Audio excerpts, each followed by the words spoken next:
अस्सलामुअलैकुम everyone. I hope you all are fine and fresh by the grace of almighty Allah. तो आज के इस वीडियो में हम एलसीएम एंड एचसीएफ एक साथ फाइंड आउट करना सीखेंगे 44, 66 एंड 99 का बाय प्राइम फैक्टराइजेशन मेथड। इस मेथड में हम क्या करते हैं कि हमारे पास यहाँ जितनी भी वैल्यूज़ होती हैं उनके हम अलग अलग प्राइम फैक्टर्स फाइंड आउट करते हैं। इस वक्त हमारे पास 3 वैल्यूज़ हैं।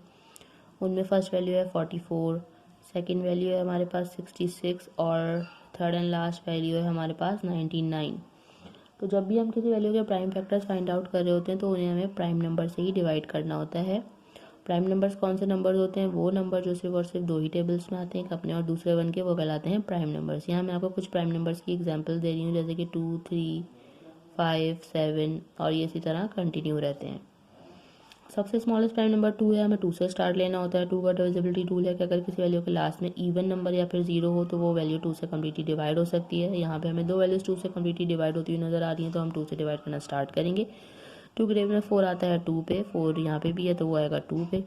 ये बन चुका है 22। अभी भी वैल्यू 2 से डिवाइड होगी क्योंकि लास्ट में इवन नंबर है। 2 के टेबल में 2 आता है 1 पे और यहाँ पे भी 2 है जो आएगा 1 पे। ये बन चुका है 11। 11 खुद एक प्राइम नंबर है। 7 के बाद जो नेक्स्ट प्राइम नंबर है वो 11 ही है, इसलिए 11 को यहाँ हमें 11 से ही डिवाइड करना है क्योंकि 11 के टेबल में 11 आता है 1 पे। 66 को भी हम 2 से स्टार्ट लेंगे क्योंकि लास्ट में इवन नंबर है। 2 के टेबल में 6 आता है 3 पे, यहाँ पे भी 3 आ जाएगा। 33 बन चुका है। ये अब 2 से डिवाइड नहीं हो सकता क्योंकि लास्ट में ऑड नंबर है। अब ये डिवाइड होगा 3 से। 3 का भी मैं आपको डिविजिबिलिटी रूल बता देती हूँ कि एक वैल्यू में जितने डिजिट्स हैं उनको अगर हम प्लस करें, जैसे अगर हम 3 + 3 करें तो वो बन जाएगा 6। 6 3 का मल्टीपल है तो ये वैल्यू 3 से कम्प्लीटली डिवाइड हो सकती है। लेकिन अगर उनको प्लस करने के बाद ऐसी वैल्यू आती जो कि 3 के टेबल में नहीं आती तो फिर ये वैल्यू जो है वो 3 से डिवाइड नहीं हो सकती थी कम्प्लीटली। तो ये वैल्यू यहाँ पे 3 से डिवाइड हो सकती है, 3 से डिवाइड करेंगे। 3 के टेबल में 3 आता है 1 पे, यहाँ पे भी 3 है जो कि आएगा 1 पे। 11 बन चुका है और 11 को यहाँ हमें 11 से ही डिवाइड करना है क्योंकि 11 के टेबल में 11 आता है 1 पे। यहाँ हमारे पास 19 है। 9 + 9 करेंगे तो बन जाएगा 18। 18 3 का मल्टीपल है तो यानी कि वैल्यू 3 से डिवाइड होगी, 2 से नहीं डिवाइड हो सकती क्योंकि लास्ट में ऑड नंबर है। 3 के टेबल में 9 आता है 3 पे, यहाँ पे भी 9 है जो कि आएगा 3 पे। ये बन चुका है 33।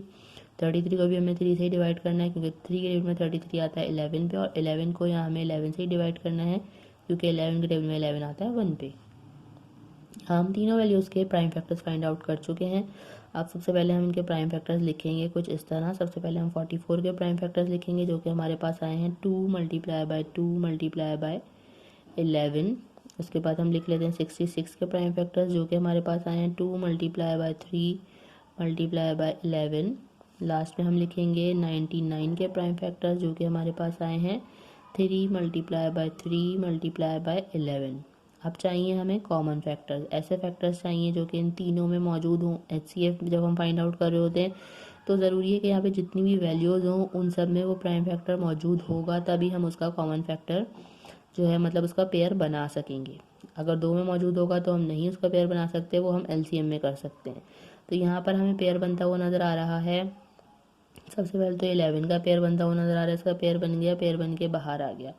ठीक है, उसके अलावा हम देखेंगे कि ऐसा कोई प्राइम फैक्टर है जो कि तीनों में मौजूद हो। 2 यहाँ है, यहाँ लेकिन यहाँ कहीं 2 नहीं है, यहाँ पे 2 की पेयरिंग नहीं हो सकती। यहाँ पे 3 है, यहाँ 3 है, यहाँ 3 नहीं है, यानी कि मज़ीद हमें और कोई कॉमन फैक्टर ऐसा नहीं मिल रहा जो कि तीनों में मौजूद हो। तो क्या करेंगे हम, यही हमारा हाईएस्ट कॉमन फैक्टर है। एक से ज़्यादा कॉमन फैक्टर्स होते तो उनको मल्टीप्लाई करते फिर हमें हाईएस्ट कॉमन फैक्टर पता चलता, लेकिन यहाँ हमें एक ही कॉमन फैक्टर मिल जाता है, इसलिए यही हमारा हाईएस्ट कॉमन फैक्टर भी है। अब हम क्या करेंगे, अब हम फाइंड आउट करेंगे एलसीएम। एलसीएम के लिए सबसे पहले तो हमें चाहिए हाईएस्ट कॉमन फैक्टर जो कि हमारे पास आया 11। ठीक है, उसके बाद हम देखेंगे कि ऐसे कौन से फैक्टर्स हैं जिनका 3 में नहीं तो 2 में भी पेयर बन रहा है। एलसीएम में हम 2 में भी पेयरिंग कर सकते हैं।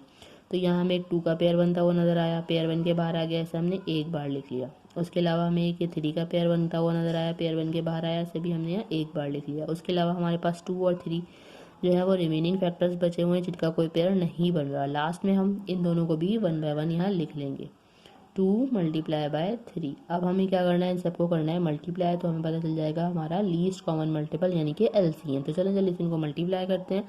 11 × 2 = 22।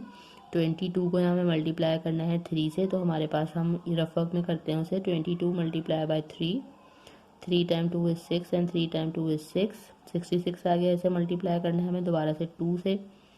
2 टाइम्स 6 इज 12 का 2 1 कैरी, 2 टाइम्स 6 इज 12 प्लस 1 13 आ गया हमारे पास। यहाँ 132 हो गया। इसे हमें लास्ट में मल्टीप्लाई करना है एक बार और 3 से, तो हम इसे कंटिन्यू करते हैं। 3 time 2 is 6, 3 time 3 is 9 and 3 time 1 is 3। Means हमारे पास यहाँ लीस्ट कॉमन मल्टीपल आ चुका है जो कि है 396। देखा आपने कितनी जल्दी बाय प्राइम फैक्टराइजेशन मेथड को फॉलो करते हुए हमने HCF और LCM फाइंड आउट करना सीख लिया है।